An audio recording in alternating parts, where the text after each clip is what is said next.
중동 사막 한가운데서 보여준 K9 화력쇼가 곧바로 효과를 드러냈습니다. 한때나마 중동의 군사 강국을 표방했던 이라크가 K9과 천무의 관심을 드러낸 것입니다. 이라크는 직접 포병지휘관을 중심으로 대표단을 편성하여 한국의 방산공장을 살펴보고 K9을 비롯한 K10 탄약 운반 장갑차, K11 사격 지휘 장갑차를 둘러봤습니다. 이미 10개 이상의 나라에 수출되어 세계 최고의 수출 물량을 자랑하는 K9이 새로운 수출을 눈앞에 둔 것입니다. 최근 이라크는 부쩍 한국 방산과의 협력이 증대되는 나라인데요. 앞서 FA-50과 천궁2를 도입하며 한국 방산과의 협력 관계를 시작했던 이라크가 K9과 천무까지 도입하게 된다면 사우디아라비아와 UAE를 넘어서는 중동의 VIP 고객이 될 수 있습니다. 그도 그럴 것이 한국의 포병 무기 체계는 광활한 중동 사막에서 특히 그 위력을 발휘합니다. 사막지대에 위치한 국가들은 통상적으로 기갑부대 위주의 병력을 구성하는 경우가 많은데 이를 원거리에서 제압하려면 포병 전력이 매우 중요하기 때문입니다.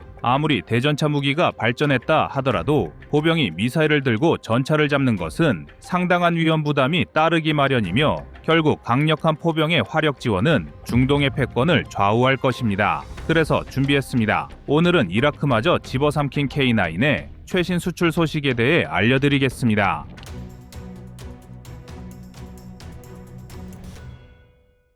K9은 명실상부 세계 최고의 자주포입니다. 사거리, 발사 속도 등 대부분의 지표에서 다른 경쟁 모델을 압도하는 실력을 가지고 있는데요. K9은 고폭탄 사격 시 18km의 사거리를 보유하고 있으며 HEBB탄은 40km까지 사격이 가능합니다. 여기에 신형 사거리 연장탄은 최대 60km까지 사격할 수 있으니 그 어떤 자주포와 맞붙더라도 정면 대결이 가능합니다. 곡사포의 사거리는 전술적으로 매우 중요합니다. 사거리가 짧은 측은 자신들이 적을 공격하기 위해서는 필연적으로 적 포병의 사거리 안으로 진입해야 하는데 이 과정에서 적의 집중 사격을 막고 상당수의 전력을 손실하게 되는데요. 반대로 사거리가 적보다 더 길다는 것은 적의 공격 범위 내에 들어가지 않고 교전할 수 있다는 뜻이 되니 아군의 생존성을 크게 높일 수 있습니다. 더욱 놀라운 점은 K9의 이러한 사거리가 특수한 포탄을 사용하지 않았다는 점입니다. 미국은 일반적인 사거리 연장탄을 사용하면 약 30km 수준의 사거리를 확보하고 있지만 엑스칼리버와 같은 특수포탄을 사용하면 최대 50km의 사거리를 확보하였습니다. 그런데 한국은 엑스칼리버처럼 특수포탄을 사용하지 않고도 그보다 더욱 우수한 60km의 사거리를 확보했다는 것인데요. 이는 다시 말해 한국이 기존의 포탄을 엑스칼리버처럼 개량한다면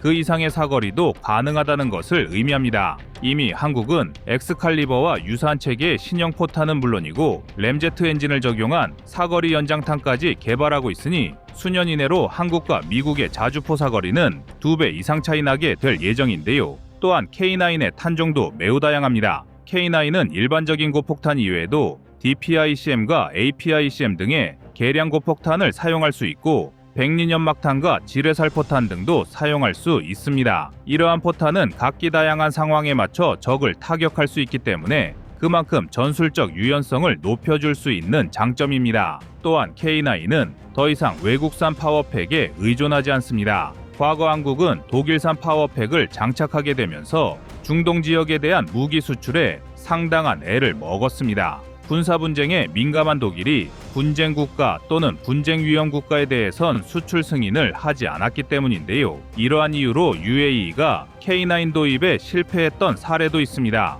하지만 이제는 한국 자체적으로 개발한 파워팩을 사용하게 되면서 이처럼 정치, 외교적인 이유로 인해 K9의 수출에 제동이 걸릴 일은 없어졌습니다. 자주포에게 우수한 엔진은 사거리나 탄종 못지않게 중요한 장점이 될 수 있는데요. 비록 자주포가 전차처럼 적진을 돌파하고 방어선을 붕괴시키는 것은 아니지만 자주포의 기동성이 우수하게 되면 적의 위협을 빠르게 회피하고 유리한 사격 지점을 선점할 수 있습니다. 가뜩이나 현대전장은 각종 감시 자산의 발전으로 인해 적 포병을 추적하는 속도가 비약적으로 빨라졌고 이에 따라 자주포는 포탄 발사 직후 신속하게 진지를 변화하는 것이 기본 전술이 되었습니다. 그런데 만약 자주포의 기동성이 떨어진다면 이러한 진지 변화는 지연될 것이며 곧바로 적의 반격을 받게 되어 막심한 피해를 입을 수 있습니다. 그런 점에서 1000마력 엔진을 장착하여 시속 67km의 최고 속도를 보유한 K9은 동급의 자주포 중에서 가장 뛰어난 기동성을 보유하고 있습니다. 또한 고각 등판 능력도 매우 우수한데 산악 지형이 많은 한반도에선 무기 체계의 고각 등판 능력이 기동성에 많은 영향을 미칠 수 있습니다. 하지만 한국은 무려 1000마력 엔진을 장착함으로써 어떤 지형에서도 거침없는 기동이 가능한 자주포를 탄생시켰으며 덕분에 전 세계 각지로 수출될 수 있었습니다. 게다가 영유차가 크고 사계절이 뚜렷한 한반도 특성상 어떤 기후와 자연 환경에서도 안정적인 기동이 보장되어야 하는데요. 이러한 이유로 K9은 평원, 정글, 사막에 이르기까지 환경 조건과 관계없이 전천후 기동성을 확보하게 된 것입니다. 그런데 K9의 우수한 점은 아직도 끝이 아닙니다. K9은 방어력마저 세계 최고 수준을 자랑하는데요. K9의 방어력은 전방위에서 14.5mm 기관 총탄을 완전히 방어할 수 있을 뿐만 아니라 10m 거리의 152mm 포탄 파편까지 방어가 가능합니다. 그야말로 전천후 자주포라고 해도 과언이 아니며 이렇게 압도적인 성능은 이라크가 K9 자주포에 관심을 보이는 이유가 되고 있습니다. 더욱이 K9은 가성비 측면에서도 압도적입니다. 무기 체계에서 가성비는 그 어떤 성능 지표보다 중요합니다. 모든 나라는 한정된 국방 예산을 가지고 군을 운용해야 하는데 그렇다면 일정 수준의 전력을 확보하기 위해 들어가는 예산에 신경을 쓰지 않을 수 없습니다. 아무리 뛰어난 성능을 가지고 있어도 하나의 부대를 구성하는 데 들어가는 비용이 타 무기보다 몇 배 이상 비싸다면 미국조차도 다른 대안을 찾을 정도로 무기 체계에 들어가는 비용은 상당히 예민한 문제입니다. 하지만 K9은 독일제 자주포의 절반 수준에 머물러 있는 저렴한 가격을 보유하고 있으면서 성능은 세계 최고 수준이니 안 팔릴 수 없는 것입니다. 그런데 이미 세계 최고 수준의 기량을 보유한 K9이 아예 경쟁 모델은 꿈도 꾸지 못할 성능으로 또 거듭날 전망입니다. K9A2와 K9A3는 그야말로 K9의 끝판왕이라 불리는 모델입니다. K9A2는 자동 장전 기능을 극대화하여 K9보다 최대 발사 속도를 혁신적으로 개선하였습니다. K9은 최대 발사 시 분당 8발을 넘기기 힘든 수준이지만 K9A2는 분당 10발 이상까지 최대 발사 속도를 높일 예정입니다. 일반적으로 포병 부대는 하나의 포대에 6문이 편제되는 만큼 자주포가 분당 10발 이상을 발사할 수 있다는 것은 최대 60발의 포탄이 정머리 위로 떨어진다는 것을 의미하는데요. 전장의 신이라 불리는 포병답게 1분 동안 60발의 포격은 적 진영을 완전히 갈아버릴 수 있습니다. 게다가 K9A2는 지속 사격도 한층 더 업그레이드 되었습니다. K9 자주포의 지속 발사 속도는 분당 2~3발에 불과합니다. 하지만 K9A2는 지속 발사 시 분당 최대 6발까지 향상될 예정으로 이 정도의 사격 속도는 사실상 K9의 최대 발사 속도와 유사한 수준입니다. 마지막으로 K9A3는 포신의 개량을 통해 완전히 새로운 자주포로 거듭날 전망인데요. K9A3는 기존의 52 구경장 포신이 아닌 58 구경장 포신으로 교체되면서 사거리와 발사 속도가 비약적으로 상승할 전망입니다. 지금껏 58 구경장 포신은 아무도 성공하지 못한 마의 영역입니다. 미국이 앞서 58 구경장 포신을 장착하고 사거리 연장 테스트를 진행한 바 있지만 포신 내구성 문제를 해결하지 못해 단순히 시험 발사 단계에서 중단되었습니다. 하지만 한국은 K9A3를 위해 포신의 내구성을 끌어올린 신형 포신을 장착함으로써 사거리를 연장시키고 급속 발사 시 포구 마모도를 줄여 최대 분당 12발 이상의 화력 지원도 가능해질 전망입니다. 그리고 이라크가 K9을 구매하여 자국 포병 전력을 강화한다면 K9은 중동 일대에서 연쇄적인 수출 실적을 달성할 수 있습니다. 애당초 K9이 중동 지역에서 연합훈련에 참여한 가장 큰 이유는 UAE의 적극적인 요청이 있었기 때문입니다. UAE는 한국과 연합훈련을 진행하는 과정에서 K9을 비롯한 한국군의 주요 지상 무기 체계가 대규모로 훈련에 참여해줄 것을 요구했고 이에 따라 한국은 중동 사막 한복판에서 K9의 실사격 훈련을 감행했습니다. 즉 K9은 이미 UAE 등 다른 중동 국가에서 수출을 위한 만반의 준비를 다하고 있었다는 뜻입니다. 이러한 상황에서 K9이 이라크로 수출된다면 당연히 기존에 K9의 도입을 검토했던 주변 국가들도 K9 도입의 속도를 올릴 것이며 당장 후티 반군 등으로 인해 자국 전력의 강화가 시급한 사우디아라비아와 UAE 등은 막대한 오일머니를 앞세워 대규모 계약 체결을 원할 확률이 매우 높은데요. 따라서 K9의 이라크 수출 성사는 단순히 한 나라의 무기 도입으로만 끝나지 않을 가능성이 농후합니다. 더군다나 중동은 전 세계에서 가장 많은 무기를 수입하는 나라들이 밀집해 있는 만큼 자연스럽게 한국의 방산 수출은 천문학적인 이익을 창출하게 될 것인데요. 유럽, 중국 등은 한국 방산의 자주포 수출을 견제하기 위해 많은 노력을 아끼지 않고 있지만 K9이 이라크와 중동 지역으로 수출 물량을 증대한다면 2025년도 한국 방산의 자주포 시장 독점은 이어질 것입니다.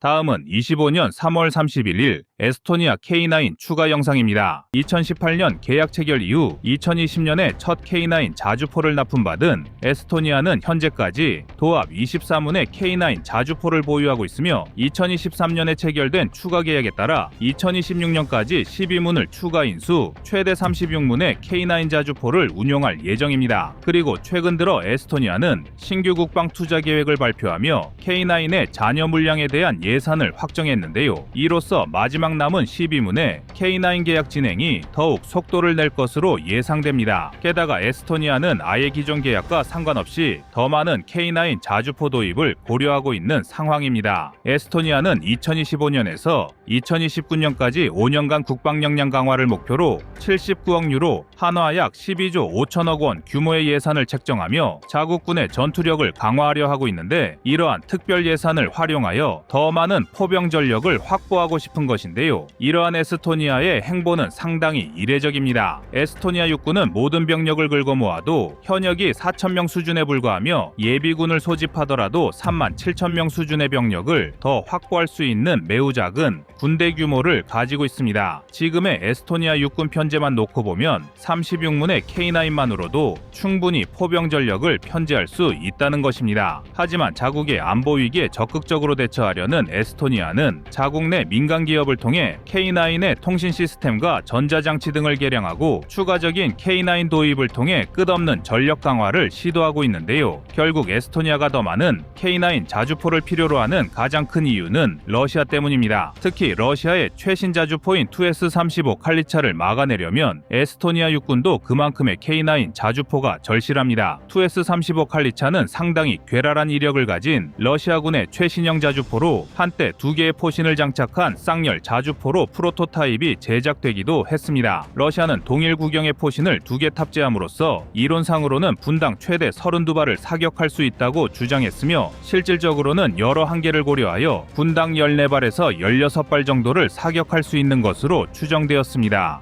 만약 프로토타입이 정상적으로 성능 시험을 통과하고 대량 양산 체제로 돌입했다면 자주포의 역사를 뒤바꿀 수도 있었는데요. 하지만 실제로 양산된 2S-35 칼리차는 일반적인 자주포처럼 다닐 포신을 장착하는 것으로 최종 결정되었습니다. 그럼에도 불구하고 러시아 측의 주장에 따르면 수랭식 포신을 탑재하고 있어 분당 16발의 발사 속도를 보유하고 있습니다. 물론 러시아의 무기 체계는 이론상의 성능과 실제 성능이 판이하게 다르다는 것이 여러 전장에서 밝혀졌으며 서방보다 자주포 기술이 떨어진다는 점을 고려할 때 유럽의 군 전문가들은 2S-35 칼리차의 최대 발사 속도가 분당 8발을 넘기지 못할 것으로 추정하고 있습니다. 또한 2S-35 칼리차의 최대 사거리는 무려 70km가 넘는 것으로 알려져 있지만 이건 역시 허위 사실일 가능성이 농후합니다. 우선 2S-35 칼리차는 152mm 52 구경장 포신을 사용하고 있어 서방제 자주포와 비교했을 때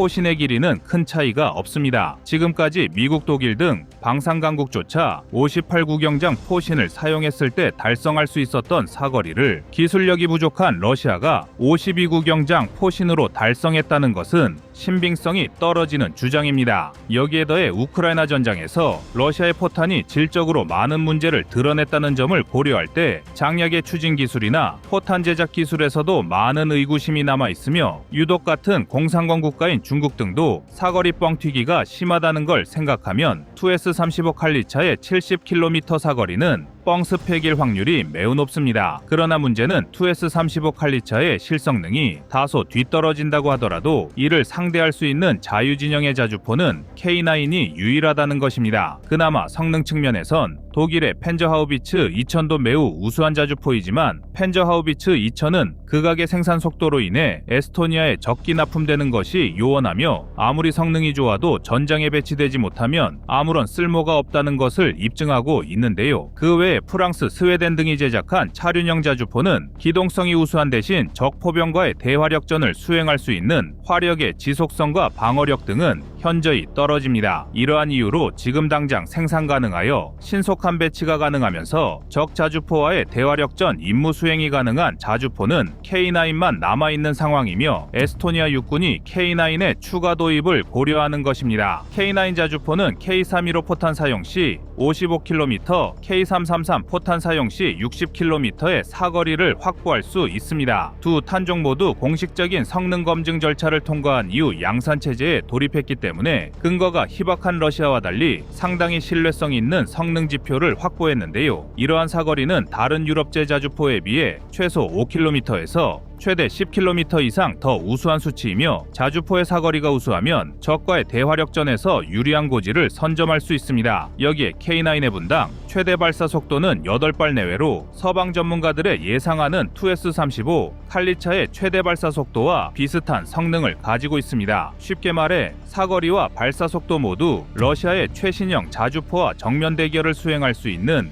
우수한 성능을 갖추고 있다는 뜻입니다. 또한 K9 자주포는 방어력도 우수한데 10m 거리에 152mm 고폭탄 파편을 방어할 수 있는 수준을 갖추고 있습니다. 152mm는 2S-35 칼리차의 포탄 구경이기도 하니 대화력전 과정에서 러시아의 포탄이 에스토니아 육군을 타격하더라도 K9은 충분히 이를 버텨내며 임무 수행이 가능합니다. 반면 차륜형 자주포가 주를 이루는 유럽제 자주포는 방어력에서 매우 취약한 약점을 가지고 있는데 상대적으로 군대 규모가 작은 에스토니아 육군에겐 낮은 방어력이 더욱 큰 단점으로 작용할 여지가 높습니다. 일반적으로 부대 규모가 작으면 작을수록 최대한 부대의 생존율을 끌어올려야 더 큰 체급의 국가와 전투가 가능하기 때문입니다. 한국처럼 자주포를 수천 문 이상 도배할 수 있는 나라라면 일부 자주포가 파괴되어도 큰 타격이 아닐 수 있지만 36문 플러스 알파의 K9을 보유하려는 에스토니아에겐 한 문이 자주포라도 파괴되면 전력 공백은 더욱 커질 것입니다. 따라서 적의 고폭탄 파편을 완벽하게 방어할 수 있는 K9의 우수한 방어력은 에스토니아 육군에 더할 나위 없이 좋은 장점이 되는데요. 이러한 K9의 장점은 비단 에스토니아뿐만 아니라 러시아와 직간접적으로 대치하고 있는 다수의 나라를 통해 확인되고 있습니다. 역사적으로 겨울전쟁을 통해 소련의 침공을 막고자 고생했던 핀란드는 아예 K9 자주포를 도입하는 과정에서 에스토니아 등에게 공동구매를 제안할 정도였으며 폴란드와 에스토니아 등은 공동으로 K9 실사격 훈련을 진행하며 연합전선을 구축하고 있습니다. 이러한 사례들은 러시아의 진격을 저지하는데 K9의 전력이 매우 중요하다는 것을 방증합니다. 게다가 에스토니아는 K9을 넘어 한국과 다양한 방산 협력을 진행하려 하고 있습니다. 에스토니아는 천무 등 다양한 포병 화력에 대해 많은 관심을 드러내고 있으며 반대로 우리에겐 사이버 안보 협력을 제안하고 있는데요. 에스토니아는 나토 국가 중에서도 매우 우수한 사이버 안보 역량을 보유한 나라입니다. 아예 나토 주관으로 진행되는 각종 사이버 군사 훈련이 에스토니아에서 개최될 정도이며 현대 전장이 갈수록 첨단 기술력을 바탕으로 한 전투와 공격이 빈번해지고 있다는 점을 고려하면 우리 대한민국도 에스토니아를 통해 배울 수 있는 전략적 요소가 분명히 있을 것으로 사료됩니다. 한국은 재래식 전력에서 압도적인 위용을 자랑하지만 이를 공략하려는 북한과 중국의 사이버 공격에는 다소 취약한 모습을 드러낸 사례도 적지 않습니다. 그렇기 때문에 한국과 에스토니아가 방산 분야의 협력을 증대한다면 양측의 부족한 전력을 보완하는 관계로 나아갈 여지가 있는데요. 한국은 취약한 사이버 안보를 강화할 수 있고 에스토니아는 러시아군의 위협을 저지할 재래식 전력을 확보하게 됨으로써 양측 모두 더 강력한 안보 태세를 확립할 수 있게 될 것입니다. 유럽은 자신들의 방위 산업을 키우기 위해 한국을 배척하려 하지만 정작 한국 방산의 맛을 본 유럽 국가들은 한국을 찾고 있습니다. 위기는 기회라는 말처럼 유럽의 재무장은 한국 방산의 위기가 아니라 에스토니아 등 여러 파트너와의 협력을 돈독하게 할 기회가 될 것입니다.